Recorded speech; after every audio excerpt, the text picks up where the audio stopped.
Testing. There we go. 1, 2, 3.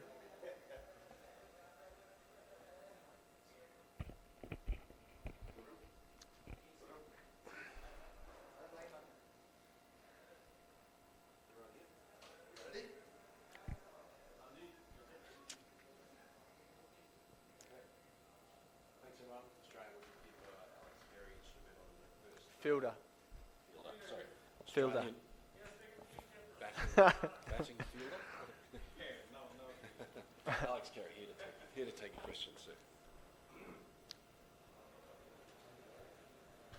Alex, perhaps last match is the greatest match of the cricket history and champion trophy as well. Now it's past. Because good opinion. What do you say about the weather, the security arrangement here in Pakistan? The weather? Weather and the security arrangements in Pakistan.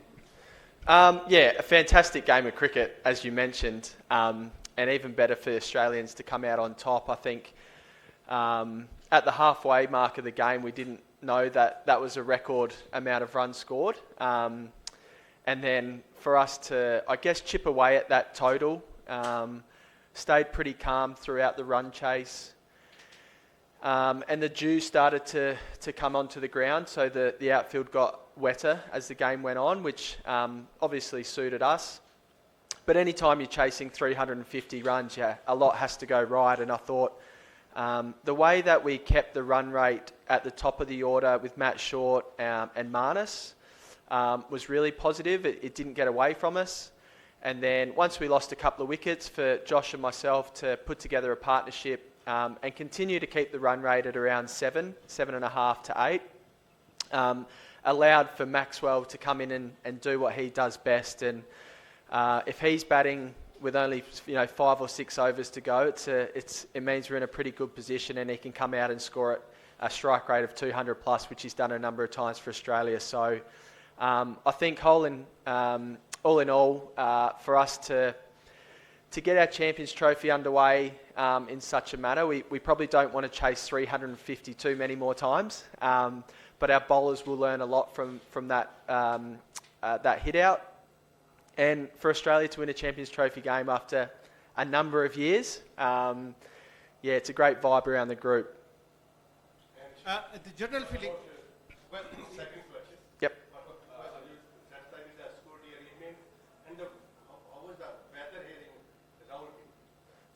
Is it weather? Weather, how is the weather here? Yeah, beautiful. We've played a test match here probably 2022 and spent a lot of time out on the ground fielding. So, it's a lovely place to play cricket here. And just walking across the ground, the climate's lovely.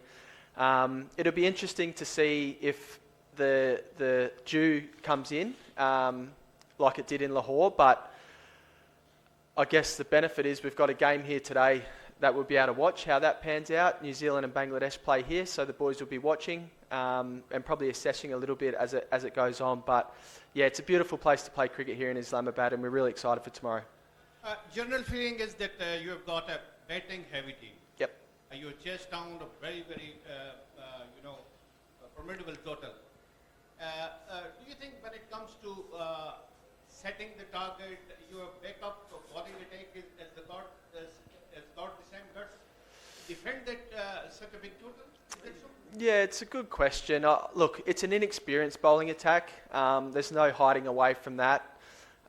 In and around that, we've got some experience with our leg spinner Adam Zampa. We've got Glenn Maxwell, who's really smart with how he bowls, and we've got Steve Smith, who's a fantastic captain.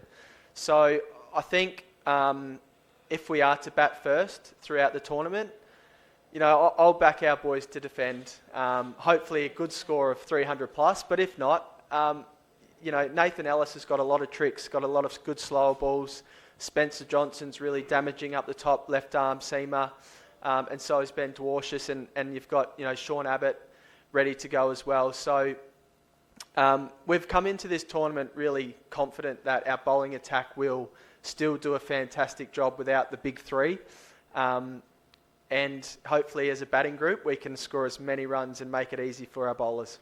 And are you enjoying your new role on the field? Yeah, I still probably prefer wearing the gloves, but it was nice to run around in the field the other day. A different perspective on the game, standing out at deep square leg and deep point, and the crowd was fantastic. They were very kind, and it was it was a pleasure to run around in the field with the Pakistan fans behind us. Oh, no, that's chaos, sorry. Either way. Sorry. Is it concerning about the fifth bowling option as Stoinis has retired? There is no Mitchell Marsh. Maxwell and Matt Short has done the job for you guys for the first match. Is it concerning the fifth bowling option that 10 overs? Not concerning. Nah, look, I think England played really well, and I just think the other night, I think whoever bowled, it was going to be difficult in those conditions. So I think it's a great chance to throw the ball around. At times we might see Marnus bowl, Matt Short, Travis Head. I think the way that Steve Smith uses the bowlers is a strength of ours. Smudge is a great captain tactically, and he reads the play really well. So I'm still really confident with 50 overs of bowling. However that looks for us, we'll do a good job in trying to defend as much as possible. And then, if we are to bat first, try and take early wickets is a key. Defend through the middle and hold it tight at the end. Hey, this is me, Rosina from 24 News. Welcome to Pakistan. Thank you. Any key challenges expect in the upcoming game against the South Africa? And second question is, what's your expectation? Any kind of specific strategy to counter the South Africa's bowling attack? Yeah, thanks for the question. I think South Africa are playing really good one-day cricket at the moment, and they look like they've got a great balance across their 11 players. So another exciting opportunity for the Australian team.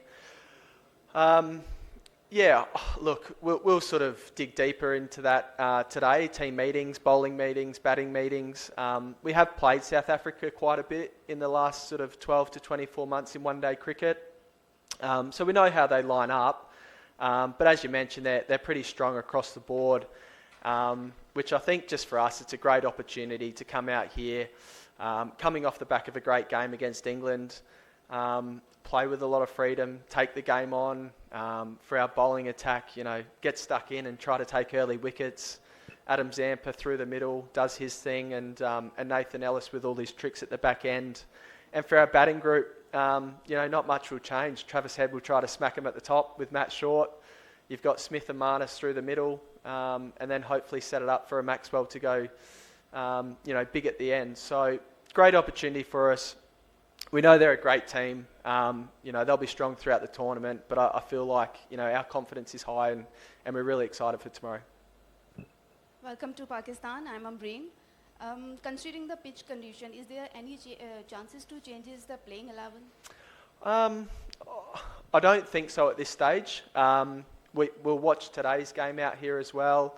I think we've got a pretty good balance, but I'll leave that for the selectors if there is any tweaks. I think the batting lineup probably lines up pretty well, and we'll see how the boys pulled up from the other night. But we'll wait and see at the toss tomorrow. But I don't expect there to be a change, but if there is, whoever comes into the lineup will be ready to go. Thanks. We got one more. Alex, in last 10 days, we have seen 2 times 350 chase in Pakistan. And Pakistan chased 350 plus against South Africa, and you people always have chased. Next is South Africa. Are you satisfied with the wicket behavior? Well, we might need to make 400 if we bat first. I think it's always good to play one-day cricket when the scores are high. Being a part of it's a lot of fun. So we'll wait and see how today looks, New Zealand, Bangladesh. But I expect throughout the tournament there'll be some pretty high scores. And if the dew does come in and set onto the ground, it can be quite hard to defend. Awesome. Thanks, everyone. Thanks, guys. Thank you.